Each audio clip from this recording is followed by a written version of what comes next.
everybody, and welcome back to the Hearthstone Legendary Series here at ESL. We are one match away from concluding day one. My name is TJ Osmo Cutie Sanders, and joined by Hyped once again. And hashtag Plantronics is good, and if you don't use it, you're gonna lose. Yes. Is that the whole thing? That is the whole thing. We've seen the commercial a couple times now. I've had time to learn the ins and outs of Plantronics.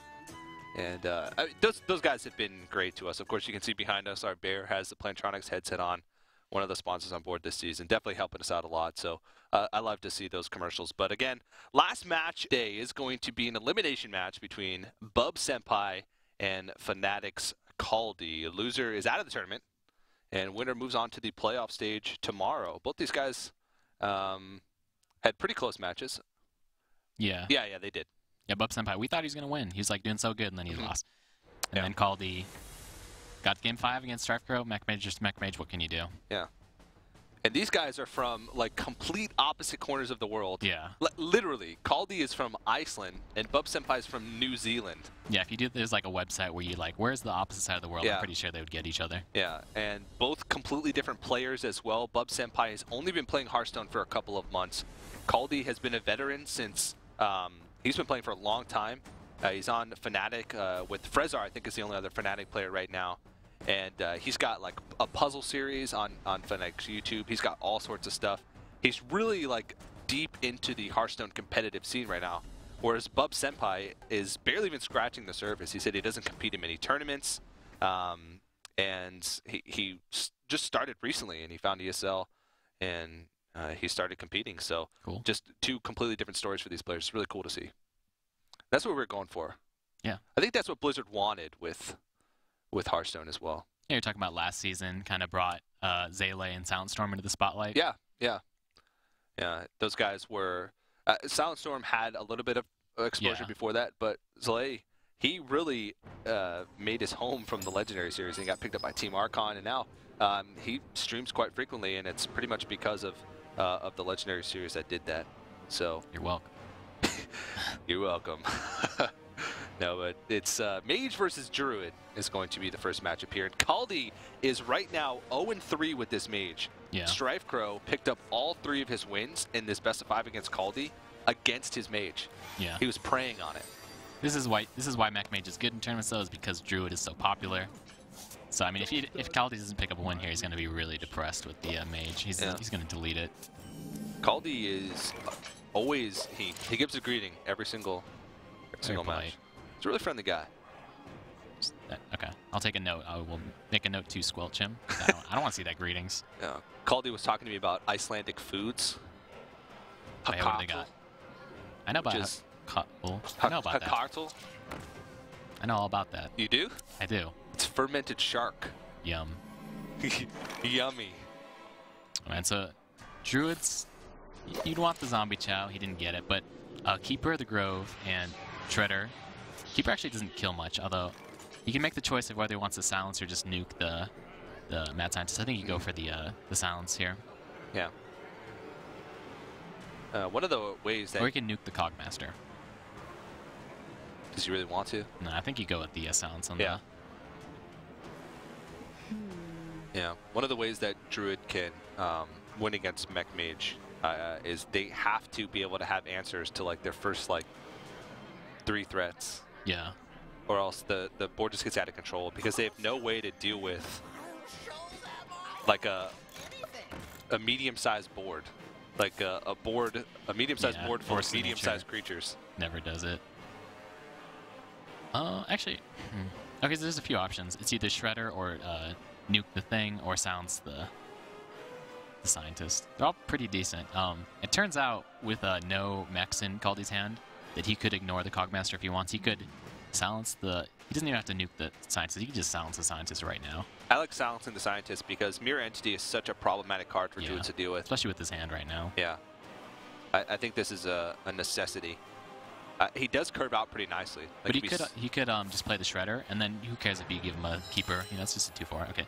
Yeah. So hopefully we see the silence. Yeah, he's definitely going to silence. It was either nuke the right one or silence the left one. It was with the silence. And Kaldi, he's like It's like, man, how does... He's like, Mech Mage is so good against Druid, but how do you lose it like this with kind of a... Well, but I mean, Water Elemental's great. Sure, it's not a mech, but it's still a great card against Druid. They Locks lock out hero power, yeah. Really important. And Kaldi had some strong matchups in the last series as well.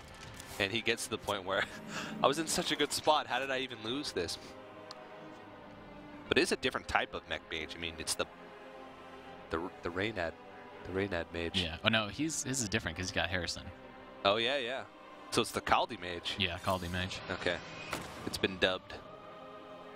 Yeah, he doesn't kill the Calling Master though. Yeah. Right? Scientists can't get buffed up.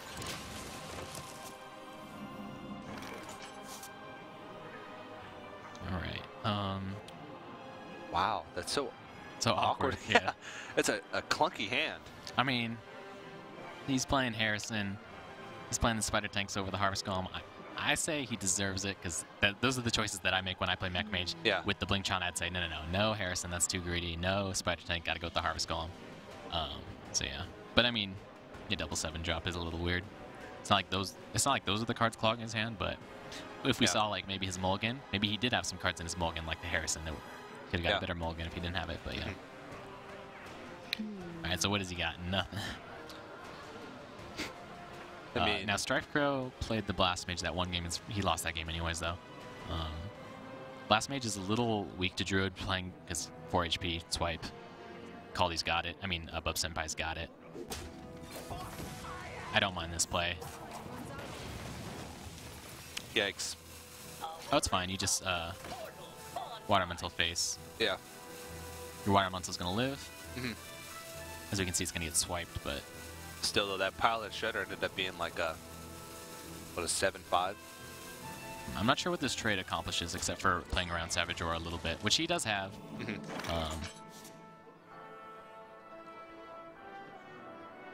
Oh man, you gotta loath that. Come on. Yeah. Don't swipe. Swipe's still going to be there next turn. Yeah, exactly. And you get to, it's a cleaner with the hero power, even though Water Elemental might hit, but you gotta go with the loath. Come on. Yeah. You're basically locking him out from having sort of a comeback mechanic on board. Like, he wouldn't be able to fireball, so he'd have to build his board. And since his turn was so weak that turn, you know that his hand's probably clogged up. Yeah, and 5/5 that's good. That's like fantastic. Good. Yeah. It's like not like you're paying anything to get the effects. You get the effect for free because you play the 5/5. Yeah. And then you have the option to Force Nature next turn if you want to. It can be. It's probably not going to be good, but it can be. All right, so we see the Blast Mage ping. Probably it's all he's got. Yeah. It is activated. Yeah. Yep. See if he can get some nice blasts. Yeah. So Kaldi favors trading a lot, but that Blast Mage is telling him not to trade. I'm pretty sure. No. He's gonna. I don't know.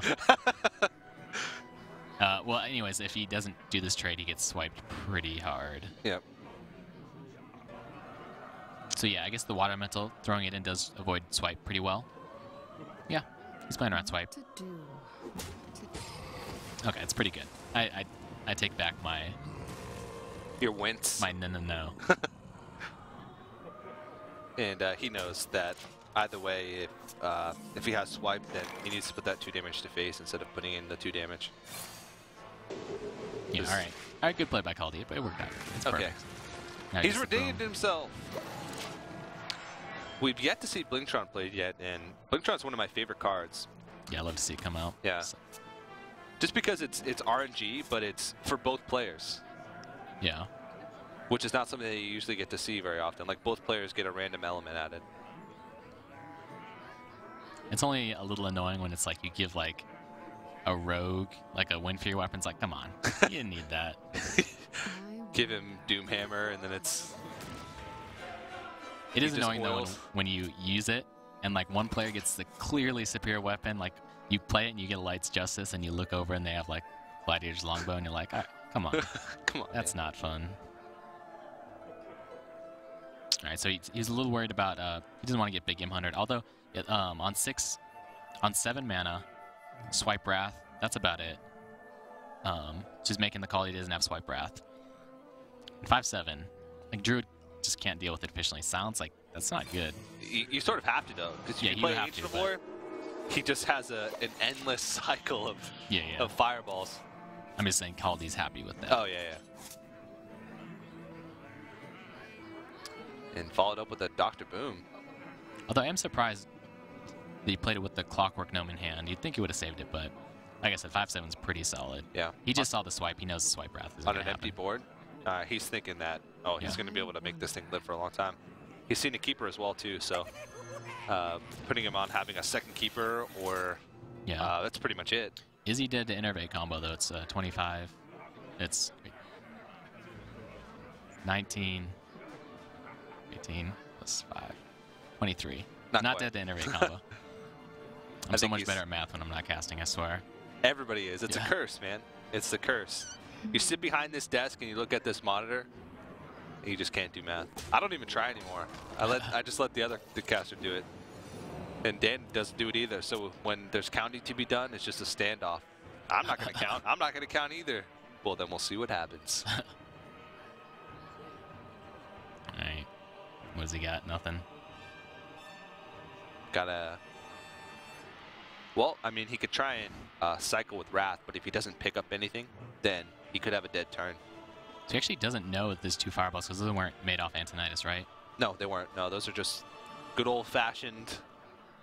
But that's actually kind of good in this scenario because he has the option to do a roar.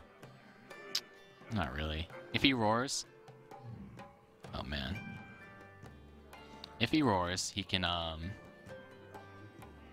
hit his face in the shade into the Antonitis, and then he can Wrath the Dr. Boom. But yeah, then he's dead to double fireball. Yeah. Such a tough play. Okay. Oh, he could force nature and Wrath for 1 to clear the boom. Yeah. The Wrath is nice because, you know, it's an odd HP. Okay. I thought he would Wrath for 3, but alright, he's dead. Right? 12, 17, 18, 19, yeah. Yep. Gonna double count in his head right quick. But Kaldi, you can tell he looks excited because he's finally managed to take a victory with his with this mage. He's actually probably a little excited. He's like, man, I gotta play this tomorrow if I win. Yeah. That sucks. Yeah. Yeah, I'm pretty sure they have to keep the same decks for tomorrow since it's the same tournament structure. So Kaldi finally manages to take a victory with the newly dubbed Kaldi Mage. And BubSenpai, his Druid, he hasn't had as much success. Of course, he did win 1 game. Well, no, he hasn't actually. I don't think he's won a single game with Druid yet. Yeah, he had that really close game against Handlock. Oh, no, he did win. Okay, the Handlock. Yeah. Yeah. Well, he's going to have to win a game in this series if he's going to want to move on. But Kaldi, he's got to be feeling pretty good about that because he did have a really close series with Strifecrow, went to Game 5, and the Mage was just sort of the downfall. So getting it out of the way early, you said, Conquest, that's sort of what you want to do is throw out your weak decks early on, try and pick up a victory. Which is clearly the Mage. Yeah, clearly the Mage, as we've seen thus far today. But now he's got to go to his more reliable picks. I think he has Paladin and Rogue. Paladin and Rogue, yeah. Which seems to be a trend here. It seems like people are going with either Paladin Warlock or Paladin Rogue as their 2 classes that are staple. And then they throw in something like Hunter or Mage or Druid as sort of like their 3rd class. That seems to be a trend thus far today. Paladin, I think, has been brought by nearly every player. Yeah, I think it is every player. Paladin, Paladin, Paladin, Paladin. Yep, every player. Every single player brought Paladin today. So. Oh, not GCT Terth. He went Shaman, Priest, Oh, yeah. And I think we have every single class represented. And Koroneko didn't go Paladin either. Oh, no, maybe he did. I can't read my own writing. It's something. It's a problem. What other classes start with a P? Priest. Oh, no, it could be anything. Well, next matchup is going to be Kaldi going with the Paladin versus BubSenpai's Druid. So that's a pretty good matchup. Kaldi. I think that's what he was trying to get, and reading that BubSenpai would probably try and go with the same thing. Yeah, Kaldi's thinking is that his Rogue can easily win versus all those classes, so he'll save it for last. Whereas Paladin, you know, he can beat Druid, kind of struggles versus Mage, and, you know, he doesn't want to play the Mirror. Yeah. If he doesn't have to. Yep. But he will play the Mirror before he brings out his Rogue. Yep. Alrighty. Now, BubSenpai actually had a Mage deck. Did we end up seeing that Mage deck? I don't think we have. Yeah. Oh, we must have. No, because in Conquest, if you lose, yeah, we didn't see it. Yeah. So, still not sure what that deck is, but we are going to have to see it if he's going to want to go. Wild Growth start. We actually haven't had many like explosive Druid starts thus far today. We saw Wild Growth earlier from Life Coach, but then his hand sort of just died out after he had that Wild Growth start with double Savage Roar. So this could be an opportunity for BubSenpai to. Still gonna struggle. I'd be happy like with like a Chow Wild Growth start against Paladin, but Well, it's still a possibility. yeah, but it's like you want to clear all the Paladin's little stuff on the board, but your Shredder doesn't. You don't want to attack your Shredder into weaker things. You at least not the mini bot. The standoff begins. Yeah. At the beginning of the day, players weren't really caring about the other players' mulligans. But then as the day went on, everybody like followed suit. I think it's the exact same time, but since we're getting more tired watching, we're like, come on. We're just like, oh, yeah. That's probably true. At the beginning of the day, we had like matchups to talk about. Like, oh yeah, Mage versus Paladin.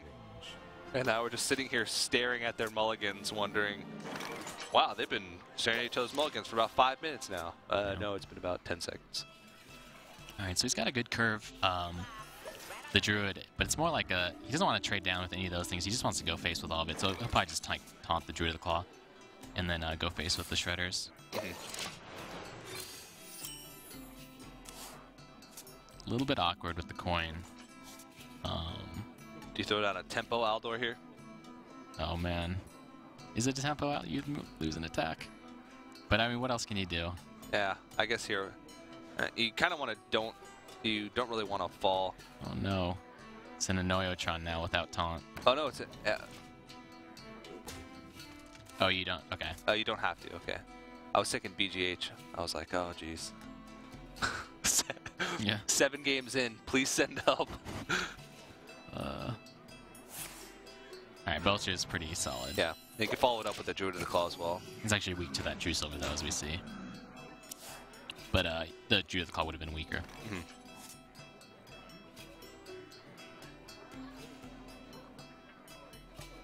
Yeah, I think that's pretty... I mean, he could Powder Shredder here, but True Silver Champion seems like the obvious choice. He can clear the board. Plus, he sees that coin on the 5-drop, so he's thinking there's a second one. Yeah. Thinking, so Druid of the Claw as your Drake. Harrison, though, would be sick. Off the top.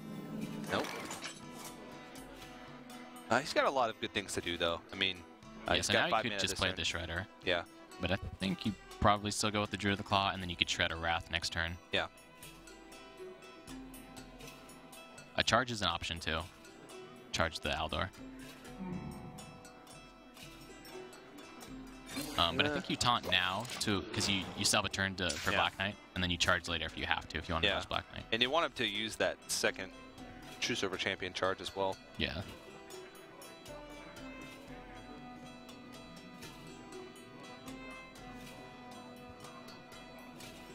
Alright, is he thinking about the Acolyte? Yeah. Need the Acolyte on the board, because he's got the Aldor in hand. Yeah. That's a really great combination. One of the reasons why Paladin started to put in Acolyte of Pain is because a lot of 1/1 tokens right now in the game with rogues running Violet Teachers, a lot of Paladins running around, and you Aldor something, and then you can get... You're always almost going to get 2 draws at least out of that Acolyte of Pain. Yeah. Some of the problem, though, is like, say a warrior gets 2 draws off your Acolyte, you're really scared. But sometimes the Paladin, they don't have the mana to actually cast all those spells, so they need more time. And they don't really have enough time to use all those cards sometimes. That's true. That's true. If they don't draw into their quality Consecrate that they're looking for.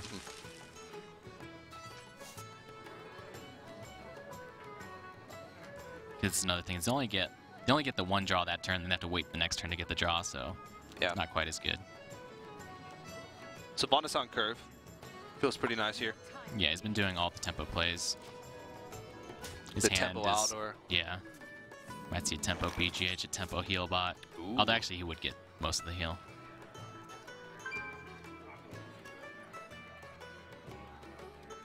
So he could take the risky play here, but it's... I don't know, if you look at his hand though, don't you want to go face? Yeah, I was going to say like charge Druid of the Claw. Yeah. And then go face. Oh, wow. He could actually utilize this. Oh, no, he can't, because it fades. It's only 1. So it looks like it's 7 right now, but as soon as he casts 1, he'll lose the pint-sized buff. Oh, really? Yeah, it's only the first creature. Oh, yeah. They Well, nerfed it. that's what I meant, though. Oh, which one are you looking at? Like, he can... his Druid Claw costs 1 less mana now. Yeah, but I was looking at the Shredder and the Druid Claws, like perfect 7s, Oh, cast them yeah. both. Nah. Yeah, I guess it's pretty inconsequential. I mean, the only thing that would matter is he could Paladin Shredder and swipe this turn, which otherwise he wouldn't. But Yeah. swipe isn't even that good here. So, it doesn't affect anything, but it's still kind of interesting. Is he gonna charge the face? Oh. So he's hoping to trade the pint size into the Sylvanas next turn, Yeah. or at least maybe swipe plus pint size into something cleanly.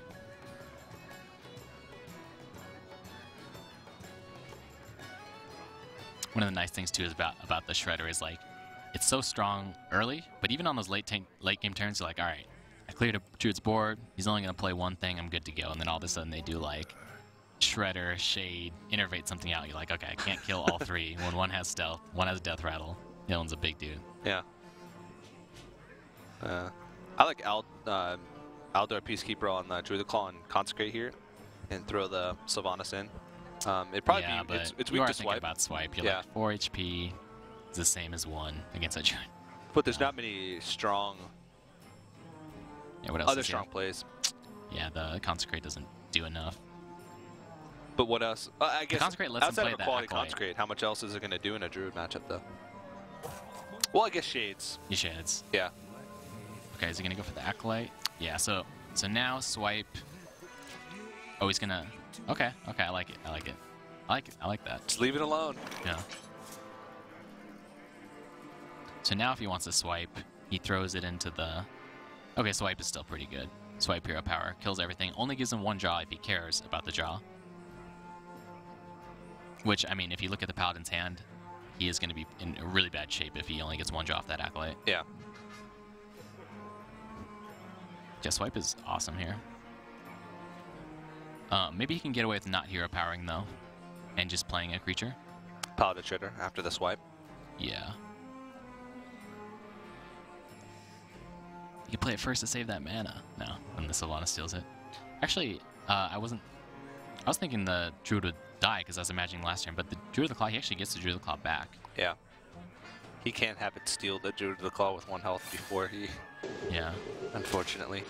So he gives him the 1 draw, but that's okay. Maybe it's only... if.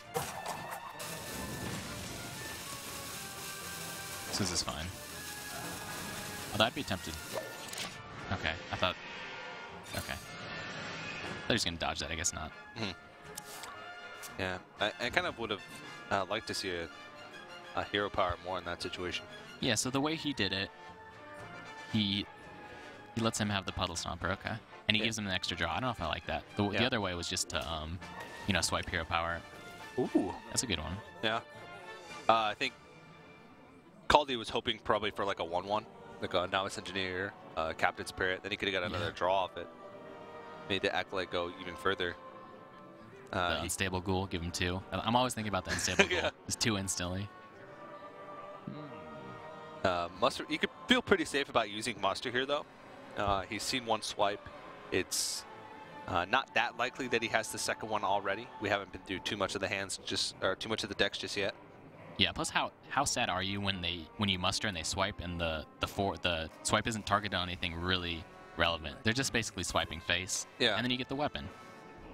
And you only spent 1 less mana. Yeah. Lights Justice. Okay. Well, he does have a swipe target now. But yeah.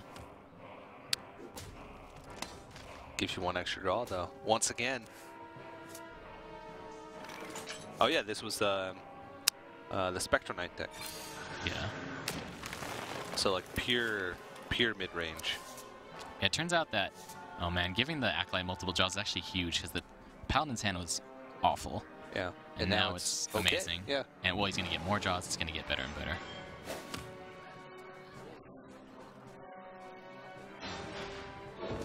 And he's at 30 health now as well. So he's got a long time before he has to worry about combo. He's got some time to set up his board. Respecting the Quartermaster. Yeah. And I think Kaldi is saving that muster for... also, it could have been just that he wanted to fit his curve a little bit better. I mean, he could have mustered and take Healbot last turn, but... Plus muster quarter matters. Oh, okay. It's always an insane play against a Druid. What do they do? Nothing. Well, we did see an instance earlier where there was 2 Azure Drakes on the board with the Druid, and it caused us to just completely ignore the fact that there was a BGH. Oh, yeah. I try to forget about that. Yeah. You'll never forget. It'll haunt you forever. Every single missed lethal while you cast, you'll just have nightmares about. Yeah, he doesn't have to clear anything but he will probably clear this stuff. Okay. Yeah. Yeah, I like keeping the Acolyte alive because it makes you a decision a little bit tougher, like a decision to swipe. He definitely does not want to throw the lore into that. It'll be really sad. Yeah. There's a silence. So it turns out the Acolyte will only get 1 draw if he chooses to silence it, but I don't think he can.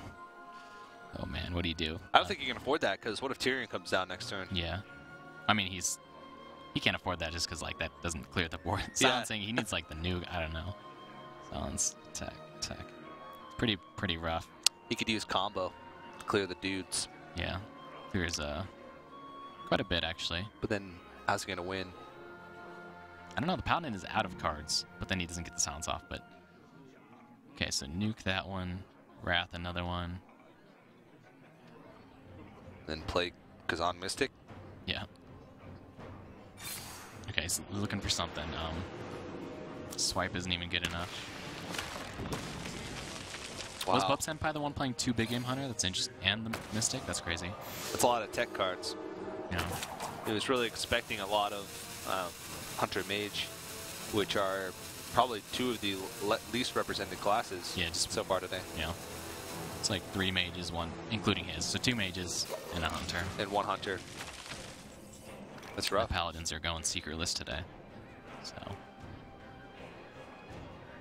Well, he's getting pretty close, but I mean, his hand is pretty poor right now.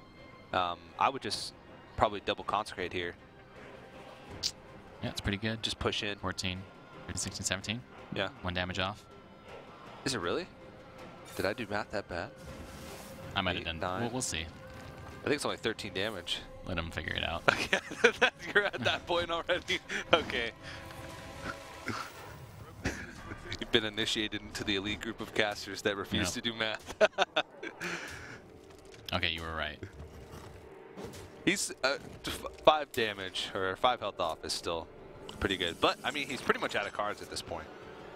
If BubSenpai manages to stabilize, then... I don't see it. It's not happening. He's got nothing. Forced to use combo here. This is the only way that he's able to stay alive. That does not feel good. Nope. Do you even do you even give him the draw? Yeah, I mean, anything that does 1 damage in this deck is going to do 2 damage. It throws out the big game Hunter just so he has something to do with whatever's thrown on the board. But there's a True Silver draw for win. There's a... I mean, there's just so many things. He really can't deal with these things anymore.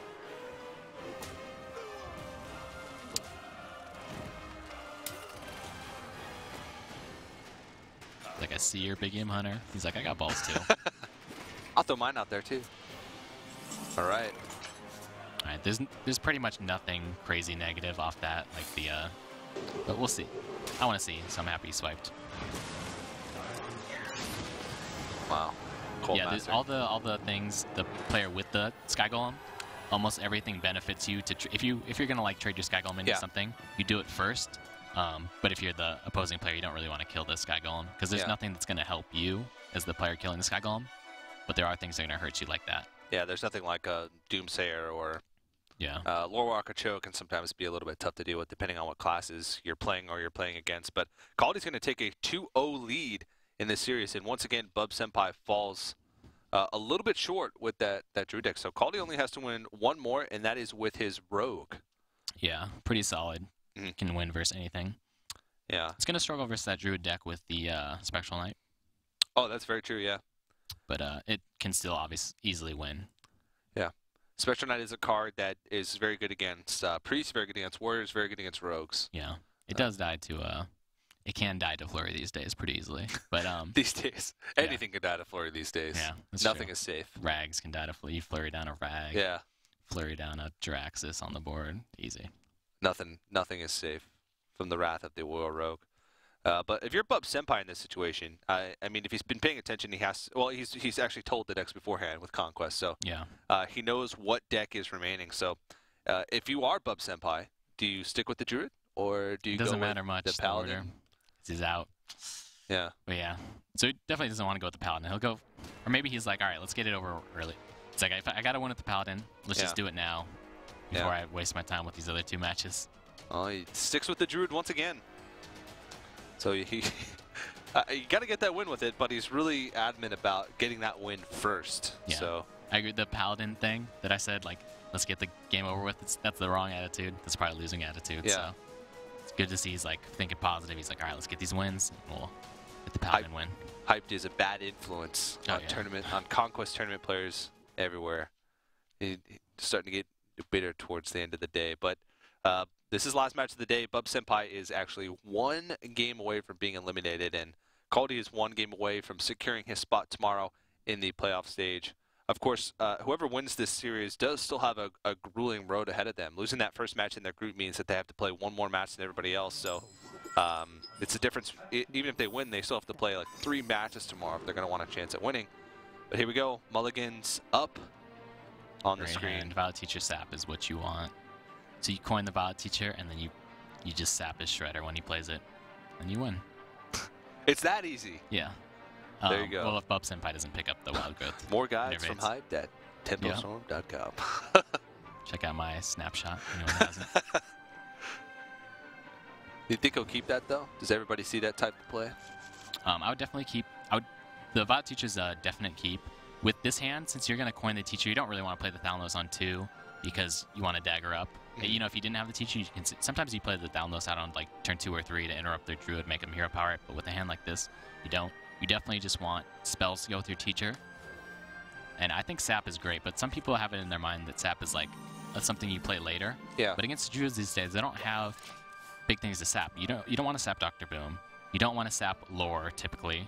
I mean, you do, but there's better sap targets. And you'd rather Abyss the Lore and sap something like a Shredder that comes down early, that's hard to deal with. Yep. He tossed the Shredder to look for the Wild Growth, though. Also, it punishes an early Innervate play as well. Yeah. You're effectively forcing, using a card to basically waste them a card plus gain you a lot of tempo. Yeah. Although sometimes with the early plays, you don't get tempo because you don't have to do anything. But, you know, you burn their Innervate. This Deadly Poison is going to punish this Kazan so hard. Okay, you got the Shredder, but, oh. I wouldn't mind it. It would actually be pretty good here. BGH? Yeah, it would stop the coin. It would stop the coin, Violet Teacher. He could coin Violet Teacher and then backstab. If he gets it. But if he... Yeah, that's true. But if... Okay, so if BubSenpai didn't play this here, he would have just lost the game. So that is a prime example of a very good tempo BGH. He's still probably just going to coin SI7 Deadly. Yeah. But still.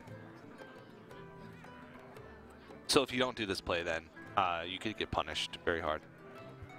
You could also get punished very hard for doing it. Yeah, it's definitely, most of the time, you get punished when you go for that. But, you know, he's like thinking, maybe he was watching the other games, he knows Kaldi doesn't even play Dr. Boom. Sometimes I can kill an Oil and Edwin, but it's fine. Yeah, so I like this. So he puts the Deadly on, so now he can, BubSenpai can't even play his 4 drops because they just die to Deadly. At least the first half of Shredder does. Yeah. Oh, he doesn't. Okay, so he saves the SI7. Yeah. That's fine. Although the 4 damage kind of is a lot. 8 damage now.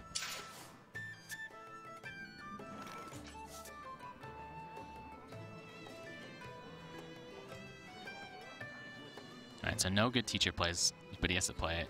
Can't cast a spell with it. He doesn't have to play it. He could, but he can't coin out a 5-drop because he wants to like Teacher plus 2 mana spell next turn if he doesn't play it this turn. So it'd just be SI7 or nothing. So actually, I think SI7 would have been better last turn. That's okay though. Not the worst. Oh, his own Dr. Boom. Okay, he doesn't have any good plays. No, not for the next couple of turns. Turn 7, he'll be able to play either Ancient of War or Dr. Boom, but... Unless he gets pint-sized. Then he could hero power. Wild Pyro's not too shabby. Yeah, so maybe he could... Okay. Okay, actually, this is actually decent. The Zombie Chow is actually decent, because now he can get, like... He gets some, like, a sick roar play with the Pyromancer damage. Do something crazy. Mm-hmm.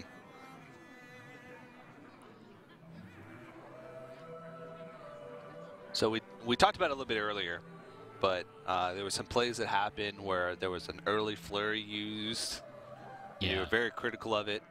I think here this is a very clear Earthen Ring SI7, but he really wants to hold on to the coin we've seen. Oh, actually, okay. Did I say when the BGH went down? I was like, oh yeah, he probably knows Kaldi doesn't have Dr. Boom. There's Dr. Boom right in the hand. Yeah, yeah. So he wants to coin that out. Yeah, that's a pretty strong play. Now the thing about what was that match? I don't remember what that match. That was the first priest against a druid. Sure, flurries are great, but at this point you're expecting just like big dudes that aren't really gonna get flurry down at least by the single deadly. So I'm fine with that. And he wants to coin out the Dr. Boom. Yeah. Well, this is a pretty strong series of plays here for Kaldi because he's going to be able to coin out Dr. Boom and probably going to be matched with a Dr. Boom from BubSenpai. Yeah, although I think BubSenpai does play 2 BGH in his druid, so he could get it right here. Okay. And that probably went into his decision where you played it on turn 3. Now, if Dr. Boom does come out here, Sap, push in with Boombots, is that a... Yeah, Sap is pretty good here. Because he can Sap load them. You got to do that. Yeah. I think you probably trade at least 1 bomb if you do that. Start the chain reaction. Yeah. Plus, you don't want you don't want to give him too much roar value. Yeah, for sure. Okay, he's not trading. Okay, come on. I mean, like, what do you really gain from this? Keeping the 1 bomb up. But he goes for it. Yeah, and this is almost for sure going to keep him at least 1 body up for the next turn, which he could. Dagger, Deadly Poison, Tinker Sharpsword Oil, and I mean, Sludge Belcher most likely gonna. Well, I don't know. Yeah, I think Sludge Belcher. The more I think about it, I do like going base with the bombs because now with the Lotheb lockout, you don't really have to worry about the bombs killing you with spells. It's gonna be pretty difficult because you can only play creatures. Yeah. And it's pretty hard to kill that Lotheb. He needs to hit it. Ouch! Oh. Okay. I think. Right, so that was a good series. That's actually pretty crazy. 7 damage from those bombs, plus 7 damage from that Dr. Boom. That's just really rough. All right, so you gotta kill the Lotheb with the bomb, and then you're still dead. Okay, so he plays the Sludge Belcher. Yeah. And he kills the Lotheb. Okay, I think he went face with both. Yeah. He calls out the well played already. He knows that there's a lot of damage in there. And that was a very, very quick series here. And not much math needs to be done. And it looks like Kaldi is going to take a 3-0 victory over BubSenpai. Now, BubSenpai making it through that open bracket as far as he did. With only 3 months or 4 months of experience playing Hearthstone under his belt, not much tournament experience. That's pretty impressive in itself. He will be eliminated, but he will be, of course, from his performance in the Challenge Cup, he'll be going home with $200. Kaldi, with that 3-0 victory, will move on to the playoff stage tomorrow. He does have quite a long road ahead of him, though. It's he's got to win the first elimination match, then he has to go on to the semifinals and the finals. So. That's tomorrow. And tonight he celebrates with some fermented shark. Yes, from some Hakartel. Definitely. I believe my pronunciation was correct. He was telling me that there's not that many people in the world that speak Icelandic, and I don't think it's that late there. No, it's pretty late. So maybe they're not watching. So there's nobody that can punish me for saying that word wrong. He said the best way to eat Hakartel or fermented shark is to drown out the poor taste with some hard alcohol. Is what he said. If it tastes so bad, why do they eat it? Well, okay. He said that they needed to find ways to utilize the resources that were around Iceland, and also make sure that they could keep food for a long time, because they have to make it through those harsh winters without being able to go out and hunt. So the Icelandic cuisine is all based around like just things that the only things they can manage to eat. So it's not like known for tasting good. Yeah, it's just what they can get their hands on. Okay. That's pretty much the lesson that I learned, and from browsing the Wikipedia page for like 3 hours. So the food is so bad that you have to drown it out. Okay. All right, you can take a look on your screen. Those are the groups that we did see today. In Group A, of course, Koronico was the player that moved on to the semifinals. Limujux was eliminated, and of course, GCT Turth and Live Coach will play tomorrow in the elimination matches. Okay, cool. And okay. And Group B, of course, Azuzu will be the person moving on to the semifinals. He had a really impressive showing, taking down Strife Crow 3-0. We did have a winner's interview with him. Pretty impressive stuff. Nice guy. Not a liar as far as we're concerned. Or a very good one, maybe. Or a very good one. BubSenpai was eliminated. Kaldi and Strife Crow will play tomorrow in the elimination matches. Once again, guys, we do want to give a big shout out to our sponsors that made all of this possible, and that are going to make Season 2 possible as a whole. We have a lot more action coming throughout the season, and the guys over at Plantronics and Gigabyte are nice enough to help us out. So make sure if you guys want to support esports, if you want to support the Legendary Series and Hearthstone as a whole, make sure you head down to those links below and take a look at them. Also, make sure you guys tweet at us with the hashtag HLS or at ESL Hearthstone. Let us know what you thought about today.